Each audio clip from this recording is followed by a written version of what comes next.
Well, thank you for joining us this week. One of our biggest stories was by John Henderson, Five Habits to Keep You Out of Divorce Court. And so I'm thrilled to be joined by John, who is the managing partner at Henderson and Henderson Law, if I've got that right, in South Carolina. And so, John, I think you're a family man, keen on marriage and family. What are you doing dealing with divorce law? Well, that's kind of a bit of a complex story, right? But yeah, my wife and I we have four children. We go to church. We do all the things. We love being married. Everything. I tell her all the time, my biggest mistake in life was not marrying her a couple years sooner. Everything for me, at least, has been great since that. And so, as I started to get into my legal career, my brother and I started this law firm. We with kind of the singular focus of helping people. All right. And so that started with business owners. And out of that, we started gaining and adding practice areas because people had different areas they needed help in and assistance in. And so divorce just kept coming up. And we at first were like, well, we don't really want to do that. It runs contrary to some of the things that we believe personally. But then you get to a point where you're like, these people need help. And usually when people call us looking for a divorce, this is not like, hey, you need to go to counseling. Something bad things have already happened. They're really far down that path. And if we're not going to help them, somebody else will. And we just feel called, if you will, to help participate in navigating through this really tough time. That if we're not going to do it, someone else is. And I feel confident that when we do it, we're going to do it with care and with kindness and help navigate that path with them. Um, the article that we wrote, that the five habits, so to speak, that you can do really came out of listening to a lot of those calls. We get hundreds of divorce calls a year, and listening to those stories over and over again, you start to pick up on things that what went wrong like 3 years ago in a marriage that caused them to be calling us. And that became a big question of mine. I started studying, diving deep down into some of those things. And I found that it's not just me hearing those anecdotes, but it's people like Brad Wilcox and a lot of other people as well have studied these issues, and the science backs up my anecdotes that I can add to it. Yeah. So, well, maybe we can just jump into the habits, and then you can flesh them out in terms of those things that you've seen. So, what is one of the what was habit number one for helping to prevent divorce? Well, the first thing that we hear a lot, I mean, when I say a lot, I mean, I'm here at the office now. I bet we'll get 10 calls today. Could be seven, could be 12, but somewhere around there, people just asking the question, if money comes up all in almost every single one of those. So right out of the gate, we hear somebody jumps on the phone and they say, "Hey, my money, my house, I have a higher income than he does." Immediately you see this division in money, that they never combine their assets, they never combine their money. Really, when I think about this, I'm thinking about first marriages, younger people getting married. That's often the case. A blended situation is a little bit different because you might enter in with totally separate lives, that kind of thing. But when I'm thinking about this, when I'm thinking about people don't share their money, they're not sharing their lives. It's sort of a crazy thing to me that somebody would be willing to share their body, share children, share their hopes and dreams in life, but they keep their bank accounts separate, is a little bit bizarre. But you can see that right out of the gate. Yeah, That well, I knew that is in some of the research in Brad Wilcox's Get Married, yes, where he does say that having a joint bank account is actually a really key indicator of a stable marriage, as well as surnames, sharing same last names rather. right. And sorry, went a bit English there. And that seems to be then you're saying that is evidence too. I have noticed here that obviously the financial system does actually encourage individual bank accounts because obviously credit scores are based around the individual, but it's also really difficult to find, say, a joint bank account budgeting app. We've used the Dave Ramsey every dollar stuff, not sponsored to say that, but there are very few things out there. But you're saying that's a very key predicament. So is that something that people would chat about before they get married? Yeah, they should absolutely talk about that. You know, one thing that we were talking about is how we do pre-marriage counseling with a lot of couples in our church who are getting married. Not that we're marriage experts or anything, but I think that the folks at our church know that I do this kind of work and that I have some insight into these issues. And my wife and I have enjoyed working with young people. But it's one of the things we tell them that, look, you should combine your bank account on day one. And Dave Ramsey is an excellent, we did the same thing. We did the, see, I've read the Total Money Makeover, but anyway, but he's a great resource, especially for young couples who are getting married to get on a budget. But if you start thinking about money the same way on day one, then there's no going to be diverging paths. And what we see here at the office a good bit is one person's a high earner and the other person maybe is staying at home, or you've got some scenario where somebody has some inherited family money and they're not willing to share that with their spouse, and they use that to control the other one. And that's a really challenging thing. You're sort of an oppressor on one end, or you're being oppressed by the other one. And it's very difficult to create a relationship when one person has financial security and the other person does not.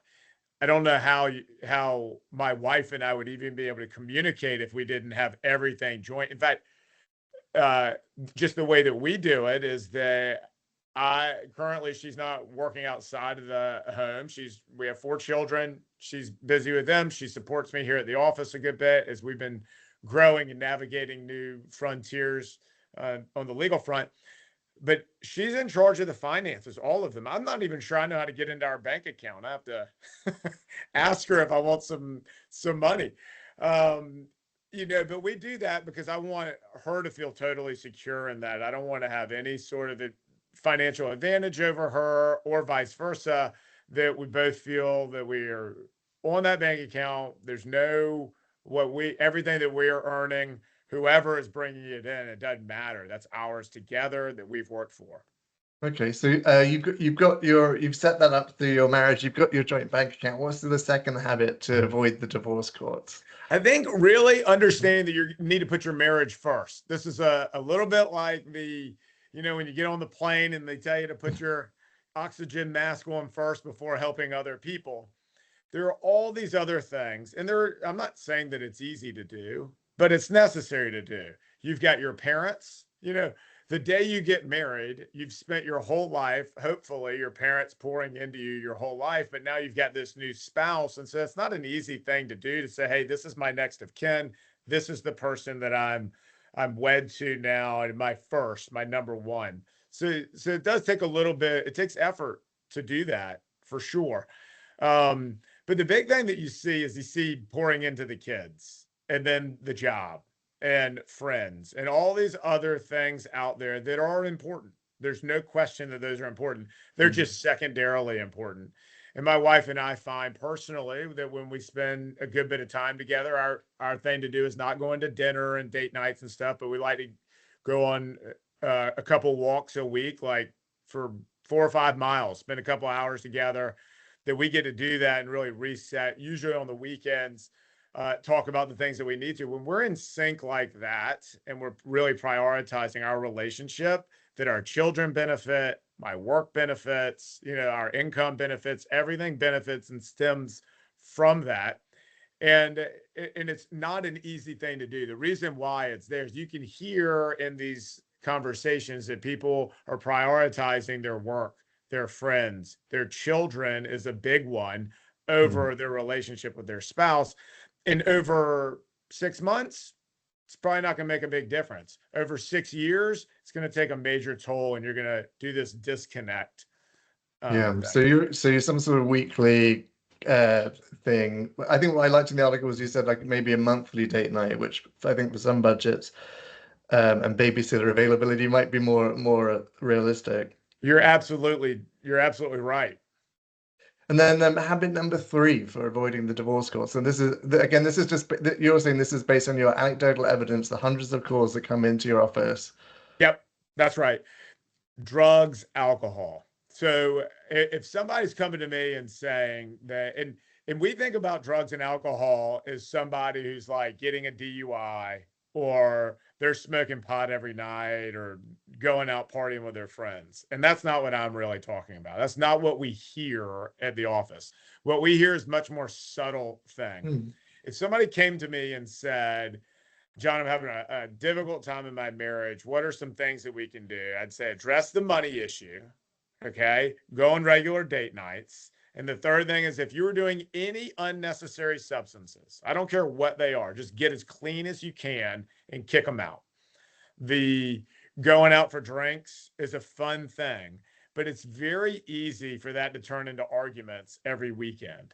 Or the guy who feels like maybe he's low in energy and he goes and gets testosterone shots or something like that, or starts taking too much Adderall, or any sort of thing like that can add, it can be prescription pain medication because someone's in chronic pain. To the extent that you can ditch, the weekend, the weekend drinking habits, the smoking pot because you just want to relax occasionally, all of those things, just get as clean as you can because we hear so much.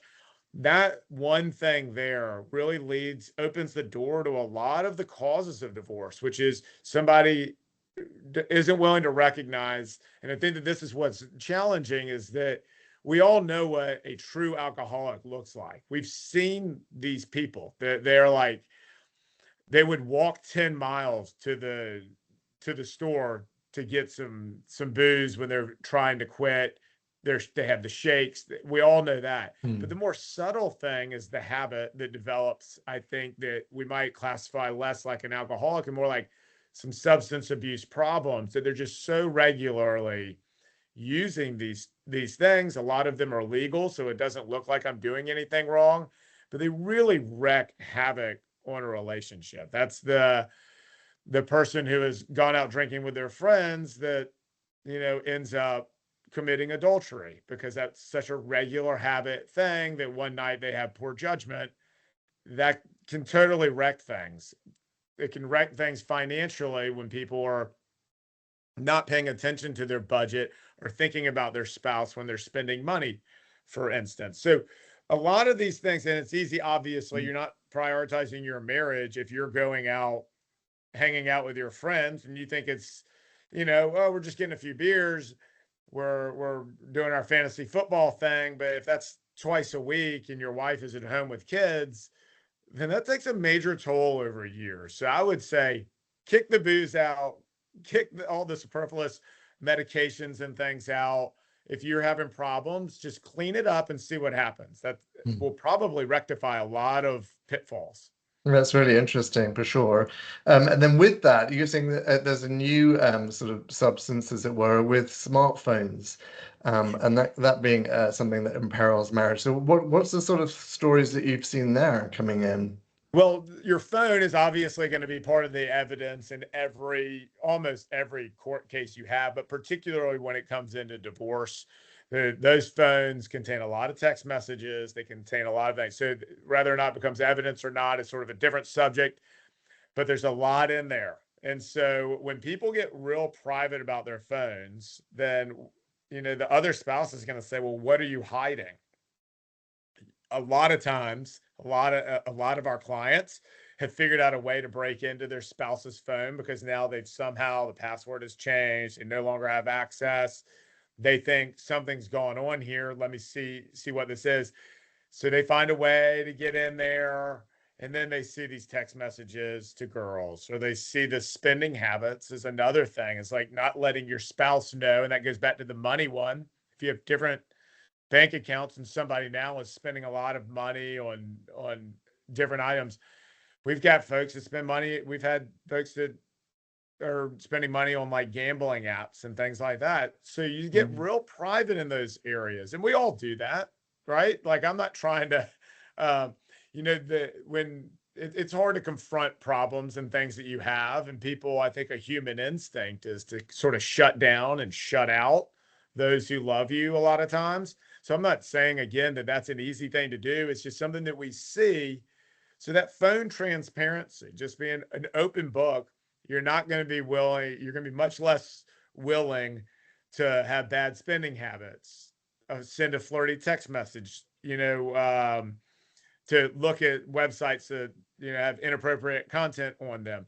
Those sorts of things, if you know that your spouse is probably going to see that. So if you're an open book, you're not even going to be tempted to start down that path to begin with. Okay, well, that's really helpful. And then I think you had one last habit, habit number 5.